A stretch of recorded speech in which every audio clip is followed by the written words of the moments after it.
Law law learners, अब हम देखने वाले हैं इंडियन लॉ इंस्टीट्यूट का पेपर 2025 एलएलएम का एंट्रेंस का part number 2। So let's start. पहले वीडियोस आ चुकी हैं, आई बटन पे आप चेक कर सकते हैं।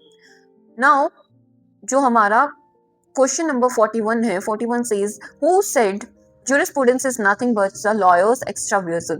तो इस किसने बोला था, आपको पता होना चाहिए। यस किसने बोला था, बेंथन ने बोला था, स्टोन ने बोला था, ऑस्टिन ने बोला था, हॉलैंड ने बोला था। किसने बोला था, यस स्टोन ने बोला था। क्या बोला था कि भाई ये तो क्या है, लॉयर्स का एक्स्ट्रा वर्जन है। नेक्स्ट है 42 question, law is law what it ought to be, does not attract jurist of, कौन से जूरिस्ट को अट्रैक्ट नहीं किया था, दैट इज हिस्टोरिकल स्कूल। तो ये हमने जूरिस्प्रूडेंस में अच्छे से पढ़ा भी था। Now this is Austin, according to Austin customary law is, customary law क्या है ऑस्टिन के हिसाब से, तो क्या है, एक पॉजिटिव लॉ है। These are very basic things, अगर jurisprudence हमने पढ़ा है, याद है, रिवीजन किया है, तो we can answer them very correctly. Next is क्या हमारा नेक्स्ट क्वेश्चन है। So okay, natural law appeals to be, natural law क्या लगता है, कैसा अपील होता है, सो हमें इस चीज का देखना है। Reason of man, natural law is based on human reason and universal principles, तो क्या आएगा इसका, reason of man. Next question is who said norms are not only precedate litigation but are even superior to it। क्या है, किसने बोला था, ये हमें पता होना चाहिए। सॉरी, दैट इज सेल्वगनी ने ये बोला था, सेल्वगनी। Next question is question number 46, the law always lags behind social change, law हमेशा सोशल चेंज के पीछे रह जाता है। Is the premise most alike to which of the school, तो कौन से स्कूल के से ये क्या है, अलाइन करता है मोस्टली, बताइए। तो ये क्या है, हिस्टोरिकल स्कूल से ऑब्वियसली क्या करता है, अलाइन करता है। हिस्टोरिकल स्कूल क्या है, एम्फेसिस करता है law slow evolution compare to society. Okay, तो ये क्या है, स्लो एवोल्यूशन का क्या है प्रॉब्लम, यहाँ में हमें देखने को मिल जाता है हिस्टोरिकल स्कूल में। नेक्स्ट क्वेश्चन है question number 47, which judge, Indian judge is known for applying sociological jurisprudence in constitutional interpretation, किस जज ने क्या है, इंडियन जज ने अप्लाई किया। तो कौन थे जज हमारे, justice VR Krishnan Iyer, known for progressive socialist interpretation of law in constitutional cases. तो हमें नाम याद रखना है, क्या नाम है जज का, जस्टिस VR कृष्ण अय्यर। कभी भी जज का नाम क्या है, जस्टिस, ऑनरेबल जस्टिस लगाए बिना नहीं लेना चाहिए। Next is who said a right is a facility which resides in a determinate party or parties by virtue of a given law and which avails against a party or parties other than the party or parties in whom it resides। तो आपको बताना है किसने ये इतना बड़ा dialogue बोला, तो जी किसने बोला था ये डायलॉग, यस सालमन ने ये डायलॉग हमारा बोला था। Okay, so Salmon defined rights as facilities residing in determinate part is enforceable against others। तो ये हमें हमेशा क्या रखना है, ध्यान रखना। Next question is which of the following is not a legal person, कौन सा ये लीगल पर्सन नहीं है, तो बताइए कौन सा नहीं है। Partnership firm is not a legal person, हमें ध्यान रखना है। क्यों है, कैसा है, ये चीज हम देखते हैं। Partnership firm is not a separate legal identity unlike corporation, state और ह्यूमन बीइंग, तो ये चीज हमें राइट ध्यान रखना है। Next is corpus possession and एनिमस Duminy were the essential elements of, किसके एसेंशियल एलिमेंट्स है ये, तो हमें पता होना चाहिए। साल्विनी थ्योरी के क्या थे, एसेंशियल एलिमेंट्स थे। क्या मतलब है इसका, इसका मतलब है कॉर्पस पोजेशन प्लस ये जो चीज है कॉर्पस पोजेशन एनिमस डोमिनी, ये किसके एसेंशियल एलिमेंट्स है, साल्विनी's थ्योरी, तो ये हमें ध्यान रखना है। Question number 51, when possession exists in law and not in fact it is, जब पोजेशन लॉ में तो होता है लेकिन फैक्ट में नहीं होता है, तब उसे क्या बोलते हैं, राइट बताइए क्या बोलोगे उसे, तो क्या बोलोगे आप, पता है आपको, कंस्ट्रक्टिव पोजीशन बोलोगे। क्या बोलोगे, constructive position. Constructive position it means, क्या मतलब है इसका, रिकॉग्नाइज्ड बाय लॉ दो नॉट फिजिकली हेल्ड। तो ये क्या है, कंस्ट्रक्टिव पोजीशन क्या है, रिकॉग्नाइज किया गया है लॉ से, ऑल्दो ये क्या है, फिजिकली हेल्ड नहीं किया गया। Next is question number 52। Question number 52 क्या बताता है, vested interest is, vested interest क्या होता है, ट्रांसफरेबल होता है एंड हायरेबल होता है। Vested interest passes to heirs and can be transferred, क्या होता है, ट्रांसफरेबल एंड हेरिटेबल होता है। Next is question number 53, ownership implies. Ownership का क्या मतलब होता है? ऑनरशिप का मतलब सबको पता है, right to possess, use, maintain corpus and take us first. तो ये चीज हमें ध्यान रखना है। क्या क्या आता है इसमें? Ownership is compressive, comprehensive possession plus use plus maintenance and enjoyment of fruits भी क्या है इसमें आता है। तो ये चीज हमें ध्यान रखनी है। तो क्या आएगा हमारा? C is the right answer. Next is question number 54. If a person is in possession of the property, he acquired ownership on the property by, अगर प्रॉपर्टी एक पर्सन के पोजीशन में है तो कैसे मिलती है उसे ओनरशिप उस प्रॉपर्टी की? बताइए। यस, बताइए बताइए बताइए कैसे मिलेगी? एडवर्स पोजीशन से मिलेगी। एडवर्स पोजीशन से आपने सुना होगा कि जो टीनेंट्स होते हैं कई बार क्या है वो मकान पे कब्जा कर देते हैं। क्यों? क्योंकि उनके हाथ में क्या है? प्रॉपर्टी का पोजीशन होता है। इसलिए कहा जाता है कि टीनेंट्स के साथ आप अच्छे से कॉन्ट्रैक्ट करें और उन्हें क्या है बीच में से, मतलब ऐसा ना हो कि 10 साल से वही वहां रह रहे हैं, तो बीच में से उन्हें उठाना भी बहुत जरूरी होता है, निकालना भी बहुत जरूरी होता है। तो इस चीज का आप ध्यान रखें। Next is question number 55, friction theory was propounded bye किसके द्वारा फ्रिक्शन थ्योरी प्रोपाउंडेड थी? तो आपको बतानी है, सेल्वेनी जो थे उनके द्वारा प्रोपाउंडेड थी।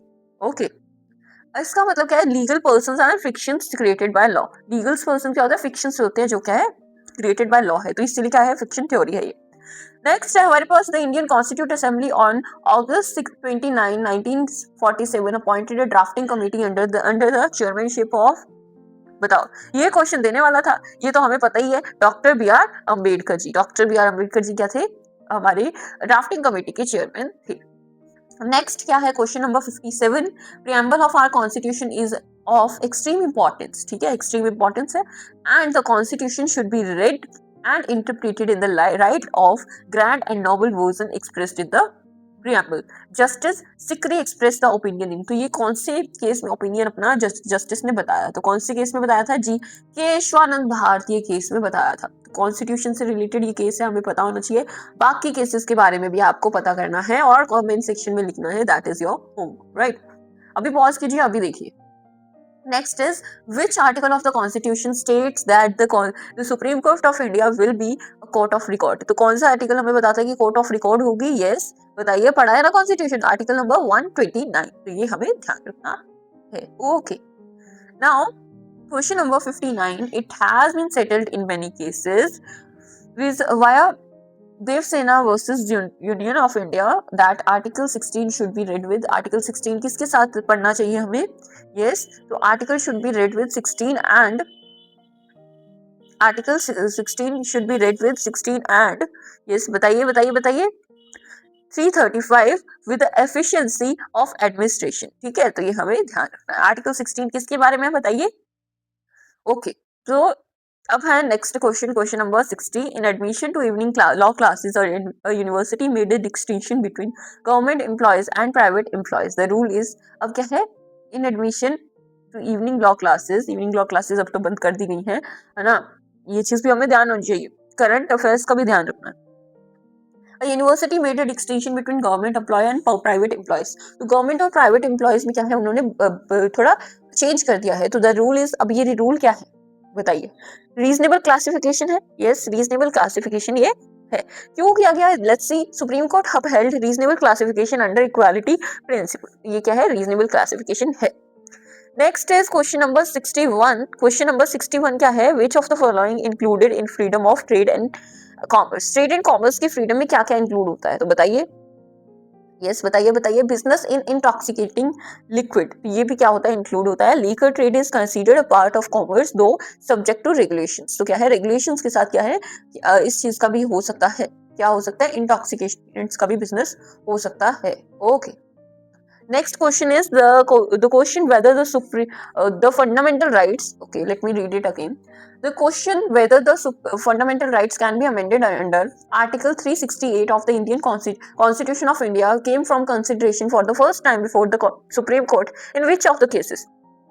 फंडामेंटल राइट्स का है अमेंडमेंट किया जा सकता है under article 368 of the constitution. ये कौन से केस में बताया गया? बताइए, तो बताइए बताइए, जल्दी बताइए, कौन से केस में? यस, बताइए। Yes.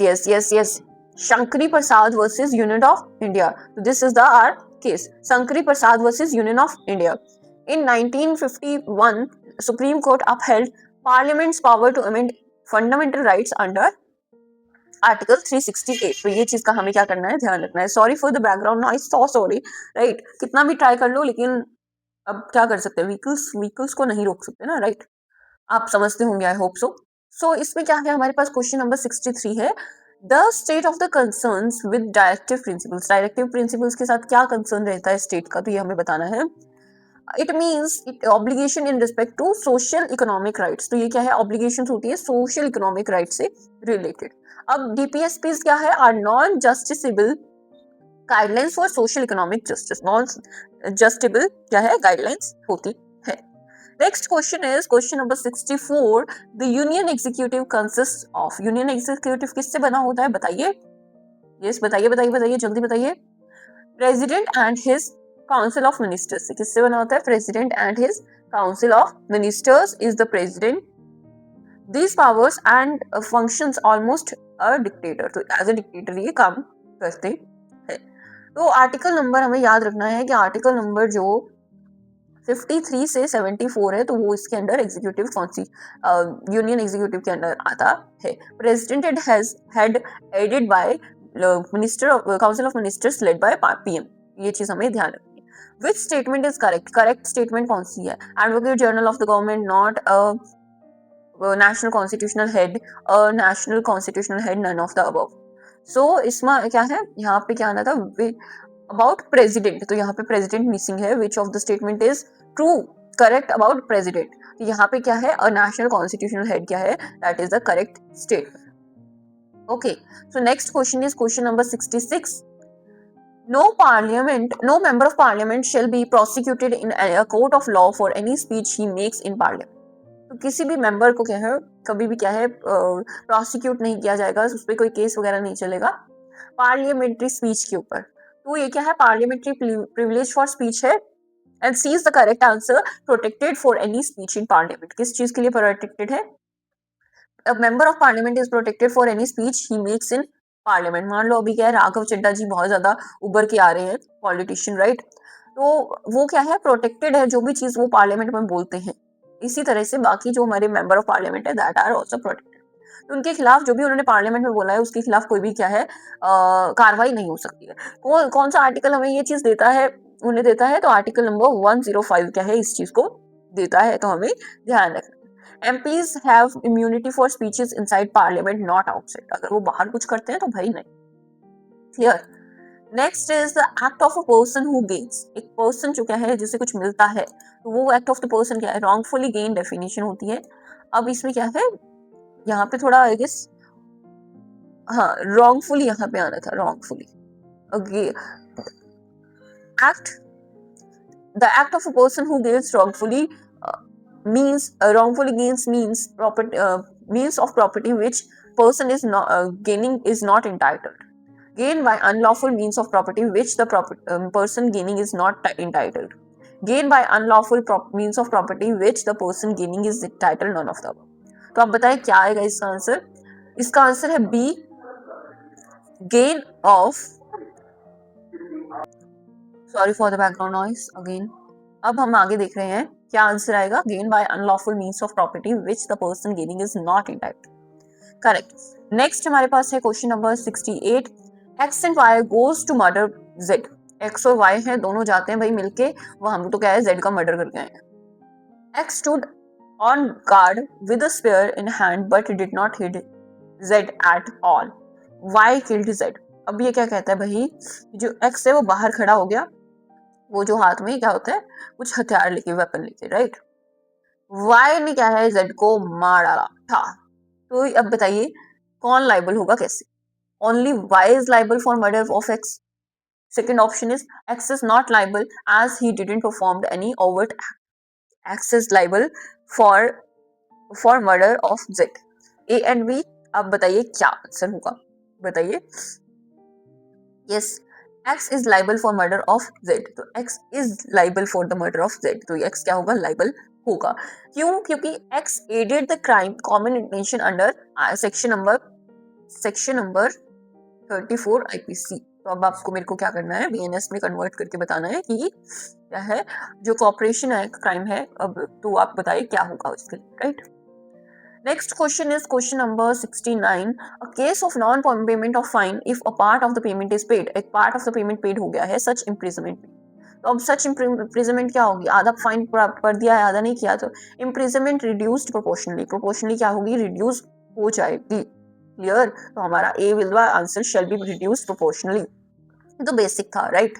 अगर नहीं भी पढ़ा हुआ तब भी हम कर सकते हैं। आईपीसी क्या है, imprisonment on default of payments reduces proportionally if part paid. तो ये चीज हमें पढ़नी चाहिए, ठीक है। तो अभी तक हमें थोड़ा सा ध्यान देना है। सबसे पहले जूरिस्प्रूडेंस के क्वेश्चंस हमने देखे थे, देन हमारे पास कॉन्स्टी के क्वेश्चन आए थे। नाउ अब हमें क्या है, बीएनएस के क्वेश्चंस देखने को मिल रहे हैं। तो ये चीज का हमें पार्ट नंबर 2 में ध्यान रखना है कि कौन से तरह के क्वेश्चंस जो हैं जिससे हम डील करते जा रहे हैं, ताकि हम अच्छी अपनी प्रिपरेशन करें। तो इसका अच्छे से ध्यान, करेक्ट। नेक्स्ट है question number 70, which of the following is a new offence incorporated by in the IPC which was not found in the old penal code. Old penal code में क्या चीज नहीं मिलती थी जो न्यू पीनल कोड में है। पहले तो आप मुझे ये बताओ, आईपीसी को न्यू क्या बोलते हैं? बीएनएस बोलते हैं, भारतीय न्याय संहिता, राइट। ऐसा कोई न्यू ऑफेंस जो क्या है आईपीसी में नहीं था लेकिन अब क्या है इसमें बीएनएस में है, बताइए कौन सा है? यस बताइए बताइए बताइए बताइए। Criminal conspiracy. Criminal conspiracy was added later, not in original IPC. तो हमारा A is the correct answer. Next is question number 71, under criminal jurisprudence. Criminal jurisprudence के अंदर क्या है, burden of proof in criminal jurisprudence किस पे होता है? On the prosecution. प्रोसिक्यूशन पे होता है। Prosecution must proof guilt beyond reasonable doubts. तो ये चीज आपको पता होती है कि यहाँ पे देखो क्रिमिनल केसेस, आपके क्रिमिनल लॉज शुरू हो गए। तो ये चीज ध्यान रखना है, क्रिमिनल लॉज हमें अच्छे से पढ़ने हैं, करेक्ट। तो किस पे होता है, प्रोसिक्यूशन पे होता है। B is the correct answer. Next is question number 72। 72 क्या होता है, क्या क्वेश्चन है, under criminal jurisprudence to escape criminal liability the intoxication must be. Intoxication अगर कुछ है तो वो कैसी होनी चाहिए, मस्ट बी इनवॉलेंट्री। इनवॉलेंट्री होनी चाहिए, अपनी मर्जी से नहीं होनी चाहिए, राइट। इसमें क्या है, only involuntary intoxication can be excuse liability, voluntary intoxication is no defence. तो ये चीज हमें ध्यान रखनी है, इनवॉलेंट्री का होना बहुत जरूरी है क्रिमिनल ज्यूरिस्प्रूडेंस में, ताकि क्रिमिनल लायबिलिटी उन पे ना आए। Question number 73, for the offence of assault. Assault के ऑफेंस में क्या है, किस तरीके से होगा, तो बताइए क्या आंसर आना चाहिए। आप अपने ऑप्शंस को पढ़िए, right. Mayor gestures is assault. तो यहाँ पे क्या है, गेस्चर्स ही असॉल्ट हो जाते हैं। असॉल्ट के गेस्चर्स अगर गलत गलत गेस्चर्स कोई कर रहा है तो दैट इज असॉल्ट। आईपीसी क्या है, assault also includes gestures causing apprehend of harm. मतलब मान लो आपने ये नहीं सुना होगा कि फॉरेन लैंड्स में क्या होता है कि अगर आप किसी के सामने पॉइंट आउट भी कर देते हो ना, उंगली भी दिखा देते हो, तो दैट इज आल्सो क्राइम, ठीक है। तो वही चीज दैट इज असॉल्ट, ये चीज ध्यान रखो। क्वेश्चन नंबर 73 क्या है, for abetment. For abetment, abetment के लिए क्या इंपॉर्टेंट है? अमेंडमेंट का मतलब आपको पता होगा कि हम किसी को उकसा रहे हैं कि आप ये कर लीजिए, कोई क्राइम कर दीजिए, that is amendment.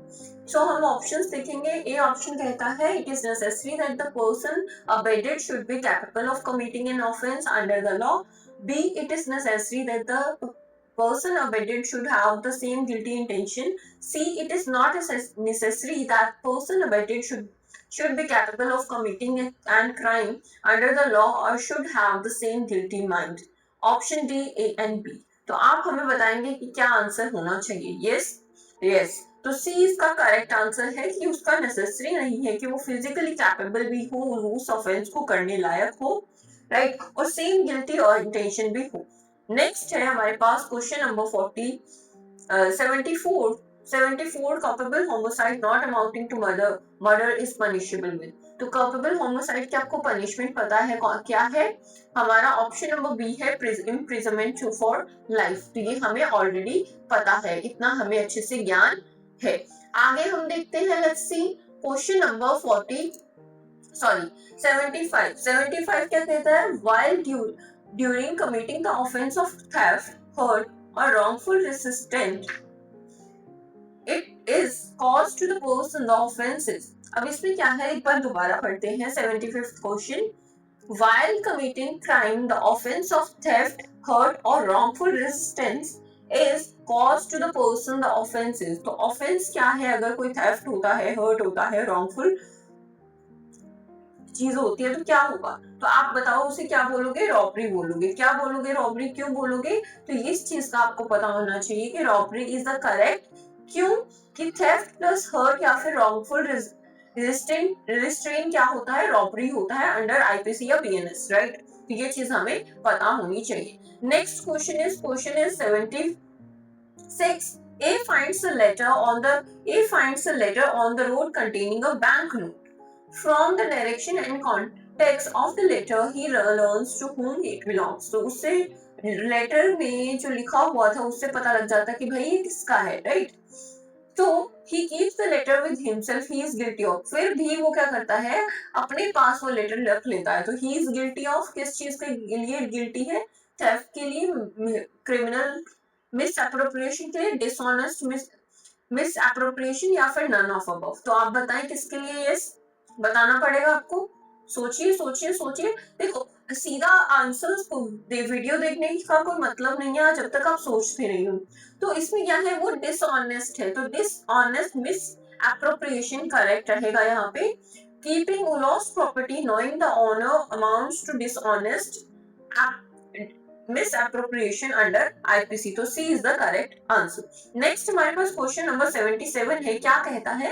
Use of violence by member of assembly के द्वारा क्या है? वायलेंस का यूज करना consisting of 12 persons in furtherance of their common objective will constitute। तो क्या होगा ये, है ना? 12 जो लोग हैं वो मिलके क्या है? वायलेंस कर रहे हैं with furtherance in furtherance of their common objective के साथ। तो क्या होगा ये? रियॉटिंग होगा। क्या होगा? रियॉटिंग होगा। तो C is the correct answer. Rioting क्यों होगा? Violence by members of unlawful assembly को क्या बोलते हैं? रोटिंग बोलते हैं। करेक्ट। नेक्स्ट है हमारे पास क्वेश्चन नंबर 78। क्वेश्चन नंबर 78 क्या कहता है? In which one of the cases the Supreme Court held that the women can be arrested by police at any time and even in the absence of lady constable if the arresting officer records the proper reason for such arrest। proper reason अगर सच इसे arrest के अगर record कर रहा है arresting officer तो कर सकते हैं women को in the absence of lady constable भी अरेस्ट। तो ये सही है नहीं है? आप पहले तो ये बताइए। देन इसके बाद आप ये बताइए कौन से केस में ये बोला गया। तो ये करेक्ट है। जो केस है वो कौन से प्रिंसिपल में लिखा, कौन सा केस ने ये प्रिंसिपल को लिखा? तो A is the correct answer. State of Maharashtra versus Christian community welfare council of India all India reporting 2004 supreme court 7 में ये केस हमारा है। तो ये हमारा नॉलेज बेस्ड क्वेश्चन है तो ये हमें याद रखना है, right? Okay. Next question is tort से हमारे क्वेश्चन स्टार्ट हो गए हैं। With the reference to law of torts response to the following. तो अभी हमें पता है, एक नोट बनाते जाएं कि इस एग्जाम के लिए हमें टॉर्ट्स को भी अच्छे से पढ़ना है। In the English law tort is defined as a law. हाँ, तो ये डिफाइन किया गया है। In Roman law tort is defined as delict. In Indian law tort is defined as a civil wrong. तो आप बताइए कौन सा करेक्ट है? तो यस ऑल आर करेक्ट। तो ये हमारा डी जो ऑप्शन है वो करेक्ट होगा। तो हमें ये नॉलेज बेस्ड क्वेश्चन है, ये बेसिकली हमें आना ही चाहिए। नेक्स्ट क्वेश्चन नंबर 80 क्या कहता है? Which of the following is an example of trespass? Trespass का कौन सा एग्जाम्पल है? तो हम पहले ऑप्शन सारे देखेंगे। Ankita walks in front of Anu's house staying at on the service lane. तो सर्विस लेन में है अंकिता अनु के हाउस में, तो that is not trespass, right? B है Gautam brought Anil's car with the literal punishment to go to the store to pick up milk। तो देखो not trespass जो परमिशन है वो दी गई थी। C is Kritika walks into Saurabh's house who has invited her over the lunch। not trespass, ये भी trespass नहीं है। entry is lawful with invitation, right? invitation के साथ हम जा सकते हैं। next is Dhruv hints on Shiv's land without Shiv's permission. तो ट्रेसपास किसको बोलते हैं? बिना परमिशन के। तो ये D is the correct answer. पूरा आंसर पढ़ेंगे। while on Shiv's land Dhruv shoots one of the Shiv's cow mistaking the cow for a deer Shiv sells his cows to make a living. तो इसमें क्या है हमारा, Judy is the correct answer. Trespass to land and trespass to goods, मतलब cows से भी क्या किया था उसने, ट्रेसपास किया था। नेक्स्ट क्वेश्चन पे जाते हैं। क्वेश्चन नंबर हमारे पास क्या है, 81 है, हमें ध्यान से देखना है, ये हम बहुत ज्यादा पढ़ते हैं। इन which of the following cases it was held that no exemption clause is in the contract is capable of exempting a party from tortious liability? tortious liability से किसको exempt नहीं किया जाता, तो वो चीज बताइए। तो हमारे पास कुछ केसेस हैं। सो हमारा जो केस है, grant versus Australian kidney mills limited, ये क्या है, नेग्लिजेंस और किससे, डिफेक्टिव गुड्स से रिलेटेड नहीं है। तो this is our correct answer. Next question is question number 82। Question number 82, if the plaintiff has a right he must have means to vindicate and maintain it। अगर किसी plaintiff के पास land है तो उसके पास means to vindicate भी होना चाहिए और maintain करने का, and a remedy if he is injured in the exercise of enjoying it। Ashby versus White, ये तो हमें पता ही है। The above rule was laid by, तो ये रूल किसने ले किया था, तो बताइए। This is a very conceptual question। conceptual question है, right? Yes। तो हमारा जो ऑप्शन नंबर बी है, चीफ जस्टिस बेल ने क्या किया था, ये इस रूल को क्या किया था, ले डाउन किया था। करेक्ट है। Chief justice hall, often cited as Holt, H-O-L-T, Holt, Chief CJ, but in some texts referred as Bail. CJ let down this principle in Ashby versus White। तो इनका एक और नेम भी है, हमें याद रखना है, CJ Holt। तो ये हमें याद रखना है, क्लियर। तो ये दोनों एक ही पर्सन के नेम है। नेक्स्ट हमारे पास क्या आ जाता है, नेक्स्ट हमारे पास आ जाता है question number 83, medical condition of the wrong doer at the time of wrong doing. Wrong doing के टाइम पे रॉन्ग डूअर की क्या मेंटल कंडीशन होनी चाहिए। तो हम सभी क्या है ऑप्शंस देखते हैं। A is relevant in all torts, तो ये इनकरेक्ट है क्योंकि टॉट law is always fault based, is not always fault based. B क्या है, बी हमारा करेक्ट आंसर है, relevant in torts based on fault, fault के बेसिस पे ही होता है, राइट। अब इसमें क्या है, यहाँ पे करेक्ट है क्योंकि ये फॉल्ट बेस्ड थॉट्स है, like negligence, deformation, consist mental condition, तो इसमें मेंटल कंडीशन भी देखी जाती है, राइट। बाकी जो हमारे पास ऑप्शंस रह गए हैं वो क्यों नहीं करेक्ट है, let's see. Relevance in torts based on strict liability, ये इनकरेक्ट है, स्ट्रिक्ट लायबिलिटी इग्नोर करती है मेंटल कंडीशन को।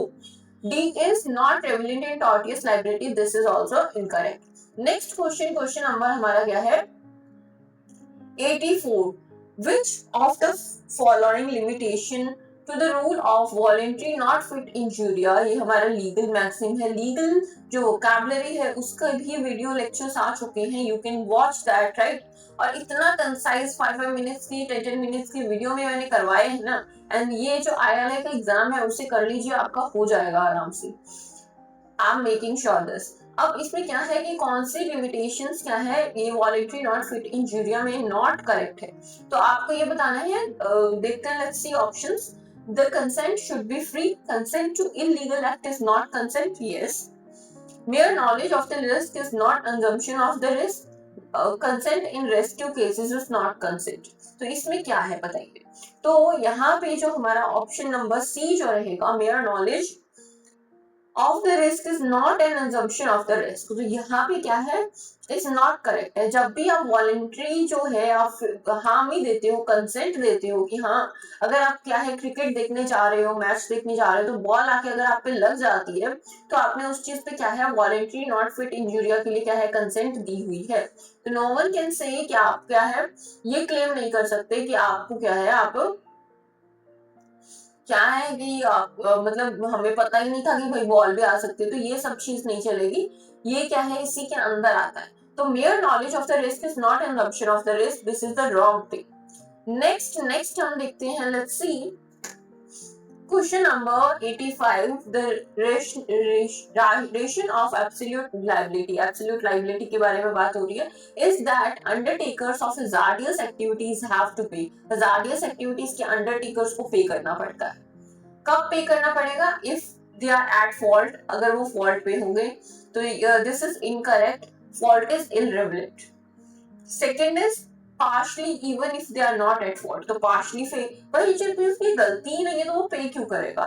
Incorrect है. Liability is complete. Liability complete होती है. Then third option is regardless of any fault on their part. तो काम तो उन्हें एब्सोल्यूट लायबिलिटी का मतलब क्या होता है कि भाई उनकी कोई गलती है या नहीं है, regardless of any fault on their है. क्यों एब्सोल्यूट का मतलब है कि एब्सोल्युटली जो है आपकी ही जिम्मेदारी है. करेक्ट है ये. Absolute liability principle from MC Mehta versus Union of India imposed liability without exception. तो ये चीज हमें ध्यान रखनी है. D क्या है? If they have not taken reasonable care. अगर उन्होंने reasonable care नहीं रखी है तो this is incorrect. That's negligence, not absolute liability. तो इसमें क्या हमारा आंसर आएगा? Answer number C is the correct answer. मैंने आपको सब एक्सप्लेन किया क्यों कैसे. Next question is 86. Which of the following is not a valid defense in defamation case? Defamation के बारे में पता है आपको? बदनामी, right? तो not valid defense केस में क्या है? क्या नहीं हो सकता? Valid defense नहीं हो सकता. तो देखो, truth is a valid defense, right? तो हमसे पूछे क्या नहीं हो सकता? Truth is always a defense. Second is privilege. ये valid defense है. Absolute and qualified privilege protect certain statements. Third is malice. Malice क्या है? Not a defense. In fact, malice defeats defenses like fair comment. D is fair comment. This is a valid defense. Honest opinion on the matter of public interest. This is a valid thing. तो यहाँ पे क्या है? हमारा malice जो है वो क्या है? Defamation केस में एक डिफेंस की तरह काम नहीं कर सकता. नेक्स्ट हमारे पास है question number 87. Question number 87 in relation of the doctrine of common employment. Common employment की जो doctrine है उसमें क्या होता है? Which one of the following statement is incorrect? तो incorrect statement कौन सी है? तो हमारे पास कुछ options है. Let's see option number 1. For the application of doctrine of employment, it is necessary that both of the wrongdoers and the injured should be employed of the same person. So this is a correct statement. हमें क्या बताना है? This is not correct. B is the Law Reform Personal Injuries Act 1948 abolished the doctrine of common employment in England. So this is also a correct statement. Third statement, the doctrine has been abolished in India by an amendment of the Employers Liability Act in 1951. This is correct statement. The last doctrine जो हमारे पास option है, the doctrine has limited in application in India. This is not correct. तो ये क्या है? Doctrine of common employment हर जगह पे applicable है. The not limited limited application इस डॉक्ट्राइन का नहीं है इंडिया में. नेक्स्ट अब हम देखते हैं क्वेश्चन नंबर 88 क्या कहता है. When to persons coming from opposite directions in their cars, एक कार यहाँ से आ रही है, राइट, एक कार यहाँ से आ रही है, बी कार यहाँ से आ रही है. अब क्या है? And their car collide with each other and in that process they cause serious injury to person who was standing on the road side. तो यहाँ पे क्या है? ये टक्कर हो जाती है इनकी बिल्कुल, राइट. और जहाँ यहाँ पे एक रोड साइड पे पर्सन खड़ा था उसको क्या है? उसको चोट लग जाती है. तो अब क्या होगा? The two motorist are. तो इसमें क्या है? Participants in contributing negligence. देखो मेरे को तो लग रहा है ये सही होनी चाहिए, लेकिन हम बाकी के ऑप्शंस भी देख लेते हैं. Next is independent tort feasors, two negligent persons, joint tort feasors. So this is the correct answer, joint tort feasors. क्यों है? Because both caused a single indivisible injury to the third person. तो इस चीज को जो भी इसकी injury हुई उस चीज को क्या है? डिवाइड नहीं कर सकते, इसीलिए क्या है? उनकी जॉइंट जो लाइबिलिटी रही. ओके, नेक्स्ट देखते हैं क्वेश्चन नंबर 89. क्वेश्चन नंबर 89 क्या कहता है? To succeed in an action for the tort of negligence, if what is required to be proved, तो क्या tort of negligence में क्या चीज को प्रूव करना जरूरी है? तो लेट्स सी, ए हमारा है damages sustained, it's not sufficient alone. B क्या है हमारा? breach of duty owned to someone, true journal must be on to plaintiff, right? Then third is breach of duty on to the plaintiff. So this is correct. यहाँ पे क्या है हमें अच्छे से देखना होता है, क्या देखना है, करेक्ट है, क्यों करेक्ट है? Duty of care must be on to the plaintiff specifically, तो इस चीज के कारण क्या है ये करेक्ट है. फोर्थ क्या है हमारा आंसर है कि the liability of the tort feasors arises. तो this is very vague comment, right? तो हमारा आंसर क्या है? सी, breach of duty on to the plaintiff. Next is the liability of for negligence arises. negligence के लिए liability कब होती है, right? तो first हमारा पास option क्या है? when there is a reasonable possibility of harm. This is very weak, too weak. तो ये तो नहीं हो सकता हमारा answer. possibility is not enough here. B हमारा जो option है, बी हमारा जो ऑप्शन है, when there is a reasonable possibility of harm on account of the act or omission of on the part of defendant. तो ये क्या है, ये आपको पता होना चाहिए कि this is the correct answer. इसमें क्या है, रीजनेबल पॉसिबिलिटी हार्म की होनी जरूरी है, एक्ट या फिर omission of act on the part of defendant. तो पॉसिबिलिटी एंड फोर्सिबिलिटी क्या है यहाँ पे की है. आगे के ऑप्शंस देख लेते हैं. when there is a breach of duty irrespective of the fact whether or not injury has been caused. तो this is incorrect. injury must result. तो injury यहाँ पे होना जरूरी है. Last option is D option, when the risk of injury is foreseeable if injury is caused, liability arises. तो यहाँ पे हमारा क्या आंसर होगा आपको मैंने ऑलरेडी बता दिया. B is the correct answer and क्यों है ये भी बता दिया. Next is which of the following statements are defamatory. तो डिफॉर्मेशन के अंदर आपको बताना है कौन सी स्टेटमेंट डिफॉर्मेटरी है. आप खुद बताएंगे मुझको, राइट? आप बताइए कि एक circular a man in a circular में सारे खड़े हैं और एक बड़ा बोल देता है कि क्या ऑल लायर्स आर लायर्स. तो ये क्या है, ये डिफॉर्मेटरी होगा. A man in a made a statement all surgeons are bachelors. A made a statement that P specify कर दिया, a lawyer is a thief and Q a physician a cheat. None of the above. तो इसमें क्या हमारा होगा, सी जो हमारा option है जो स्पेसिफाई कर दिया गया है, दैट इज हमारी डिफॉर्मेटरी. स्पेसिफिक इंडिविजुअल को क्या है यहाँ पे टारगेट किया गया. तो ये मतलब बेसिक बच्चा लेवल क्वेश्चन है, राइट? नेक्स्ट हमारे पास है question number 90. What? Okay, let's see. 92. Which of the following statement is true? तो कौन सी स्टेटमेंट ट्रू है? So question number 92, which of the following statement is true? तो कौन सी स्टेटमेंट ट्रू है हमें ये बताना है. तो फर्स्ट ऑफ ऑल हमें पूरी स्टेटमेंट्स देखनी है. फर्स्ट जो स्टेटमेंट है, false imprisonment consist of a total restraint on the liability of a person. तो this is also true. False imprisonment क्या है इसमें, तो यहाँ पे क्या होता है, this is true. Second is even however, even short and unjustified restraint may be on the liability of a person. It amounts to forced imprisonment. This is also true. Then third statement is imprisonment must be without lawful jurisdiction. तो lawful jurisdiction के बिना होनी चाहिए. This is true. तो यहाँ पे क्या है, the fourth answer, all of the above is correct one. Next हमारे पास क्या है, an agreement is. An agreement क्या है, तो ये तो हम कॉन्ट्रैक्ट में पढ़ते ही आ गए हैं, फर्स्ट ईयर में ही आपने पढ़ा होगा. एन एग्रीमेंट इज, बताइए कौन सा आंसर आएगा. यस बताइए, यस यस, मुझे नहीं बताना चाहिए इसका आंसर. दिस आंसर इज ए.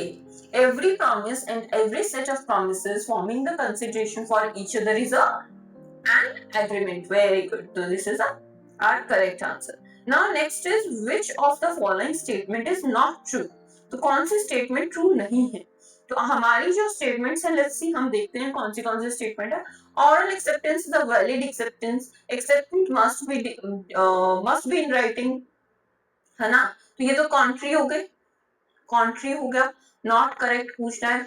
तो एक्सेप्टेंस मस्ट बी कम्युनिकेटेड तो करनी पड़ेगी, this is correct one. Acceptance must be in prescribed manner, जी ये भी होना चाहिए। तो ये भी तो हमारा ऑरल एक्सेप्टेंस का हमें पता है ना कि एक्सेप्टेंस कैन बी रिटन और ऑरल। तो हमारी फोर्स जो है वो क्या है, हमारा बी नंबर जो हमारा ऑप्शन है that is not correct, incorrect है। तो एक्सेप्टेंस मस्ट बी, अब जब ऑरल एक्सेप्टेंस को वैलिड कंसेप्टेंस है तो मस्ट का तो सवाल ही नहीं उठता, राइट। तो based on correct acceptance, acceptance need not to be in writing unless prescribed. Okay. Next is हमारा क्या नंबर क्वेश्चन है, 95। मैं क्वेश्चन नंबर भूल जाती हूँ, ठीक है। So sorry, bear with me. Select the correct statement. Correct statement वाले आप देख रहे हो कितने क्वेश्चन आ रहे हैं, राइट। तो थोड़ा सा इस माइंडसेट से चलें कि क्या क्या एग्जाम में आ रहा है, उसी हिसाब से अपनी प्रिपरेशन करें। नाउ दिस सीरीज हमारे प्लेलिस्ट तो आप देख ही रहे हैं, बाकी हम आगे देखते रहेंगे। Now question number 95, select correct statement. Correct statement को सिलेक्ट करना है। तो आप बताइए विच, okay, so which of the statement is correct? So it is necessary that consideration should be adequate. Consideration adequate होनी चाहिए, ये तो पता ही है हमें। B, when consideration is inadequate, the agreement is void. तो ये तो हमें पता है correct है। B is not correct. Yes, ये चीज हमें समझ आ रही है, समझ आ रही है, समझ आ रही है कि नहीं आ रही है। तो यहाँ पे क्या है, इस चीज को भी ध्यान रखना है कि it is necessary that consideration should be adequate.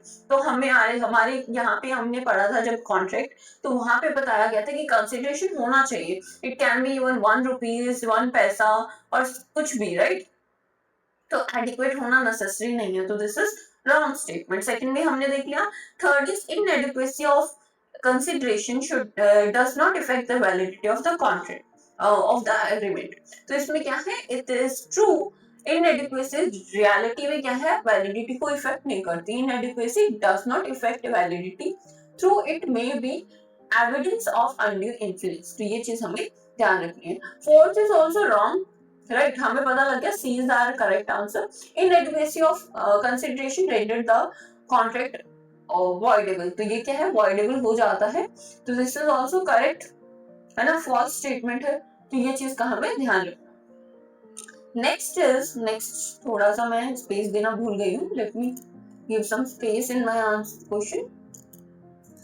Okay, sorry, bear a bit. Now, next question is question number 96. The principle of restitution stops when the repayment begins can be applied against। तो ये चीज कहाँ पे apply की जा सकती है? Let me read the question again। कि यहाँ पे क्या पूछ रहे हैं, the principle of restitution stops when the repayment begins can be applied against। तो किस चीज के अगेंस्ट ये अप्लाई किया जा सकता है? तो हमें देखना है, क्या बताइए।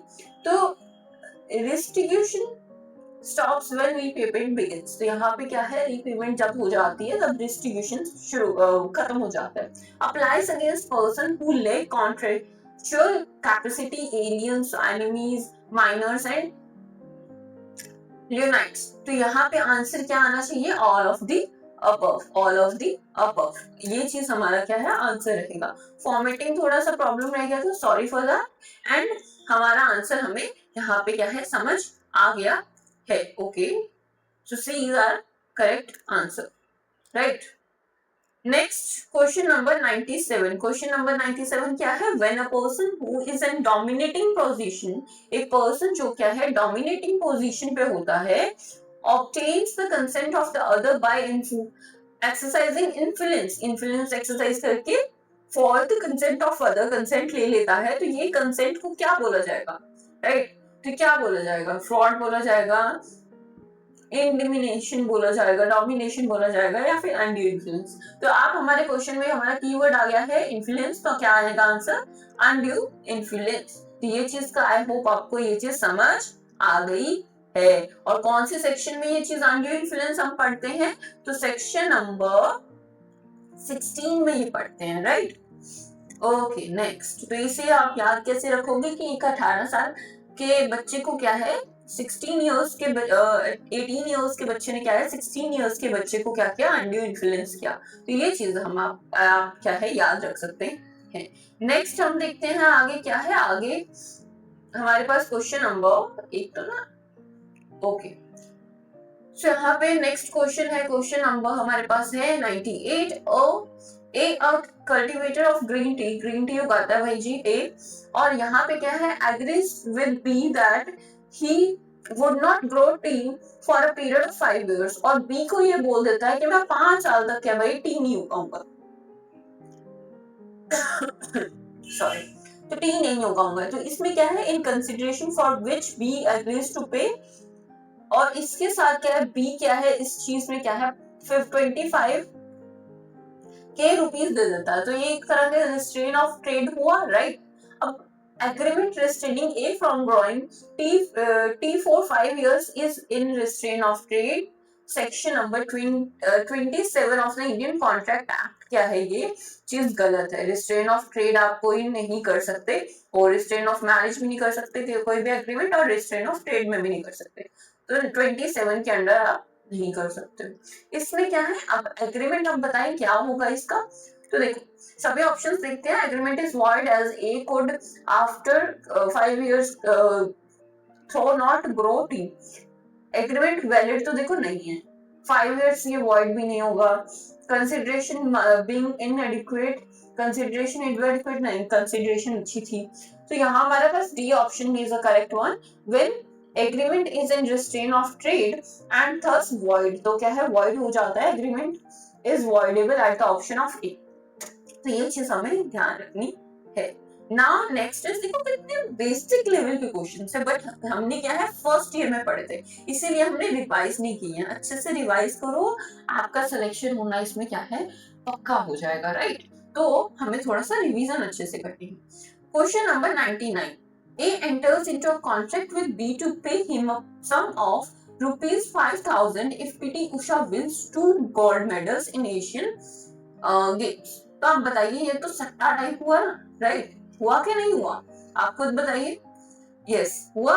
तो इसमें क्या है देखो, it is a wagering contract, incorrect है। Wagering involves betting between parties with no interest in the event except winning or losing।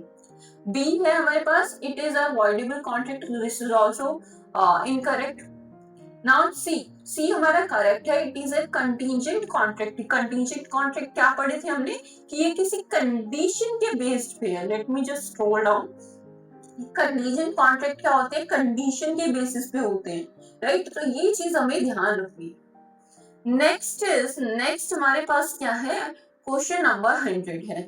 A and B jointly promise to pay 300 rupees to D. D files a suit to recover the amount against A। तो recover कर सकता है D against A, ठीक है। क्या कर सकता है, इस चीज को क्या कर सकता है, रिकवर कर सकता है, क्योंकि A और B ने क्या किया, जॉइंटली प्रॉमिस किया था कि वो डी को इतना 300 रुपीज देंगे, और ए और बी ने। अब क्या है, डी जो है सिर्फ ए से भी क्या कर सकता है, रिकवर कर सकता है। अब इसमें क्या है, अब बताइए क्या होगा इसका आंसर। तो हमें ये ध्यान देना है कि जो D can sue for the recovery of ₹100 from only from A, तो दिस इज इनकरेक्ट। लायबिलिटी क्या होती है, जॉइंट होती है एंड सेवरल होती है। D must sue all three पे sue करना पड़ेगा, incorrect. He can sue one or all। D can recover the amount from any one of them, so this is correct because joint promisors are jointly and severally liable under Contract Act, right। आप मुझे बताएंगे Indian contract act कौन सी year का है, enforcement बताएंगे, commencement बताएंगे, right. Comment section में खाली नहीं रहना चाहिए comment section. I want comments from you guys, otherwise I will not upload any other videos। Now इसमें D क्या है, D must make all the three parties to the suit। तो यहाँ पे क्या है कि भाई वो किसी से भी क्या है रिकवर कर सकता है, तो he can recover from A also, right। Next इसमें क्या है, नेक्स्ट हम जा रहे हैं 101, क्वेश्चन नंबर 101 पे। In India the doctrine of impossibility of performance rendering contract void is based। तो यहाँ पे किस डॉक्ट्राइन ऑफ इम्पॉसिबिलिटी पे, किस चीज पे बेस्ड होते हैं कॉन्ट्रैक्ट, ये हमें देखना है। वॉइड किस बेसिस पे होते हैं। सो ये जो है वीडियो काफी लंबा हो गया है, so that's why I am making part 2 of this, right. तो आपको पार्ट 2 मिल जाएगा, प्लेलिस्ट प्लीज चेक कर लेना ताकि आपको अच्छे से आपको लेक्चर्स मिल सके, राइट। तो आप जाओगे 2025 का पेपर देखने, पहले आपको मिलेगा पार्ट नंबर 1 जो एमसीक्यूज होते हैं, एंड देन आपको पार्ट नंबर 2 मिलेगा, एंड उसके बाद इसी का पार्ट नंबर 1, पार्ट नंबर जो हमारा पेपर का पार्ट नंबर 2 है उसका क्या है, आपको 2 वीडियोस मिलेंगे, एंड देन पार्ट नंबर 3 जो हमारा रिटन पार्ट है मैं उसको भी नहीं छोड़ूंगी। आई विल मेक श्योर कि आपको मॉडल आंसर्स में जरूर जरूर प्रोवाइड करूं। सो इस चैनल को सब्सक्राइब कर लीजिए ताकि आपको ILI का अच्छे से आपको मटेरियल मिल सके। देखो YouTube पे ज्यादा ऐसे चैनल्स नहीं है जहाँ पे आपको अच्छे से समझ आ सके वैसा कंटेंट ILI के बेसिस पे हो। So I am the one who is making the content for you. So you आप मुझे एक एक गुरु दक्षिणा दे सकते हो कि आप सब्सक्राइब कर सकते हो, कमेंट डाउन कर सकते हो कि yes this lecture was useful. So मिलते हैं नेक्स्ट लेक्चर में। Thank you so much for listening me. Jai Hind, जय भारत।